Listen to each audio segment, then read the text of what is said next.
កាត់មកដើម្បីខ្លាចជាមនុស្សអស្ចារ្យវាពិតជាសំខាន់ណាស់ដែលយើងត្រូវស្វែងរកឲ្យឃើញថា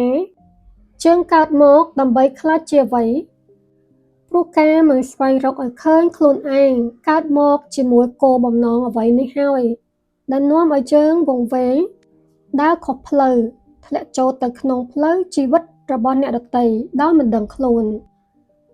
ចូលគិតឲ្យបានវែងឆ្ងាយពីដំណើរជីវិតរបស់ខ្លួនឯងយើងនឹងមានក្តីសង្ឃឹមព្រោះការរំពឹងដែលយើងនឹកស្រមៃដល់នេះហើយគឺជាកម្លាំងចិត្តឲ្យយើងដឹងថាយើងនឹងក្លាយជាមនុស្សអស្ចារ្យនៅថ្ងៃអនាគតប៉ុន្តែបើត្រឹមតែគិតមិនមានសកម្មភាពវាក៏មិនអាចក្លាយជាការពិតបានដែរលុះត្រាតែយើងគិតហើយចាប់ផ្ដើមធ្វើទើបក្តីស្រមៃរបស់យើងចេញជារូបរាងពិតប្រាកដបានគ្មានអ្វីដែលមិនអាចទៅរួចទេសម្រាប់មនុស្សដែលកើតមកដើម្បីក្លាយជាមនុស្សអស្ចារ្យគ្រប់យ៉ាងអាចមិនរលូនដោយអ្វីដែលយើងតែងតែប្រាថ្នាប៉ុន្តែវាមិនមែនជាបញ្ហាសម្រាប់យើងឡើយ